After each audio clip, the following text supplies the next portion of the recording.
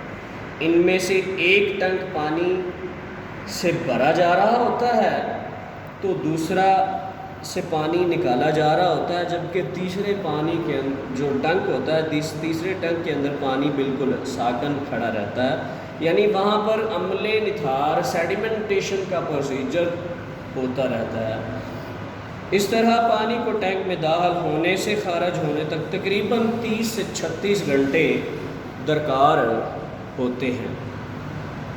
جب ٹینک کا جو پیندہ ہوتا ہے کافی ریت، مٹی یا وغیرہ جمع ہو جائے تو اس کو خشک کر کے اس کی پہلے صفائی کی جاتی ہے۔ علاقہ کی آبادی کو 24 گھنٹے کی آبی ضروریات کے مطابق اس ٹینک کے سائز کو رکھا جاتا ہے، تاکہ جو 24 گھنٹے کی جس علاقہ کے اندر ہم نے سپلائی دینی ہے پانی کی، وہاں کے لوگوں کی جو استطاعت ہے، آبادی ہے، اس کے حساب سے ہم ٹینک کا سائز رکھتے ہیں تاکہ 24 گھنٹے پانی مہیا کیا جا سکے۔ ٹینک کے پیندے پر ریت، مٹی اور سلٹ کے جمع ہونے کے لیے اضافی گنجائش رکھی جاتی ہے، اور ٹینک یعنی کہ جو اس کا انلیٹ پوائنٹ اور جو آؤٹ لیٹ پوائنٹ ہوتا ہے ان کے درمیان نیچے ایک دیوار کر دی جاتی ہے تاکہ جتنا بھی سلج ہوتا ہے وہ آؤٹ لیٹ پوائنٹ سے یا ان لیٹ پوائنٹ سے، یعنی آؤٹ لیٹ پوائنٹ وہ جہاں سے ہم نے سپلائی کرنی ہے، آؤٹ لیٹ پوائنٹ تقریباً جو ٹینکی کا پیندہ ہوتا ہے وہ اس سے تقریباً 6 سے 7 یا 8 انچ اوپر رکھا جاتا ہے تاکہ جتنا بھی سلج ایریا ہوتا ہے وہ آؤٹ لیٹ پوائنٹ سے پانی میں سے ہوتا ہے وہ آگے سپلائی کے لیے نہ مہیا کیا جا سکے۔ اس لیے جو آؤٹ لیٹ پوائنٹ کے لیے ہم اس کا سلج ایریا ہوتا ہے وہ تھوڑا سا ڈاؤن رکھتے ہیں۔ آگے آ جاتا ہے جناب مسلسل کام کرنے والے ٹینک۔ اس ٹینک میں پانی مکمل طور پر روکا نہیں جاتا بلکہ پانی کی رفتار ہی اتنی سلو یعنی کہ اتنی سست کر دی جاتی ہے کہ پانی میں موجود معلق کثافتیں آسانی سے طے نشین، یعنی کہ اس کی رفتار اتنی کم کر دیں کہ اس کے اندر دونوں پروسیجر کثافتیں بھی نیچے بیٹھ جائیں اور سیڈیمنٹیشن کا عمل بھی ساتھ ساتھ جاری رہے۔ اور پانی کی رفتار کو کم کرنے کے لیے ٹینک میں رکاوٹیں بنائی جاتی ہیں جن کو دیوار یعنی بیفلز وال کہا جاتا ہے۔ اس طرح پانی ٹینک کے ایک کونے سے داخل ہو کر ان دیواروں سے ٹکرا کر پورے ٹینک میں گھومتا ہوا ٹینک کے دوسرے کنارے سے خارج ہوتا جاتا ہے۔ اس دوران پانی میں موجود بھاری کثافتیں طے نشین ہو جاتی ہیں۔ جب یہ کثافتیں کافی مقدار میں ٹینک کے پیندے پر جمع ہو جائیں تو فلش وال کو دوبارہ بند کر دیا جاتا ہے۔ آج کل اس قسم کے ٹینک اکثر استعمال ہو رہے ہیں۔ اس ٹینک کے استعمال سے ہیڈ لاس بہت کم ہوتا ہے، یعنی کہ ہیڈ لاس رکاوٹ ہوتی ہے۔ جب پانی بہہ رہا ہوتا ہے تو اس کے راستے میں کوئی رکاوٹ آ جائے تو وہاں پہ ہیڈ لاس ہو جاتی ہے۔ صفائی کے لیے ٹینک بھرنے اور خالی کرنے کا وقت ضائع نہیں ہوتا۔ اس قسم کے ٹینک کو سلسلہ وار بنایا جاتا ہے۔ اس ٹینک کے استعمال سے صرف ایک نقص کا سامنا کرنا پڑتا ہے، جب کبھی مرمت کی غرض سے ٹینک کو خالی کرنا پڑتا ہے، ٹینک میں موجود پانی کو ضائع کرنا پڑتا ہے، لیکن اس کی صفائی اور مرمت کافی عرصہ کے بعد کرنی پڑتی ہے۔ تو یہ تھا ڈیئر اسٹوڈنٹ ہمارا آج کا لیکچر، جس میں ہم نے تقسیم بالحاظ کام کے ریلیٹڈ سیٹلنگ ٹینک کے متعلق پڑھا، جس کی آگے 2 ٹائپس ہم نے ڈسکس کی۔ اب کل کے لیکچر کے اندر ہم تقسیم بالحاظ اشکال، اس میں آگے اس کی مختلف ٹائپس ہیں، کچھ گول ہیں، مستطیل ہیں، بیضوی ہیں، جیسے بھی ٹینک ہیں ان کے بارے میں ہم ڈسکس کریں گے۔ آج کے لیے اتنا ہی، اللہ حافظ۔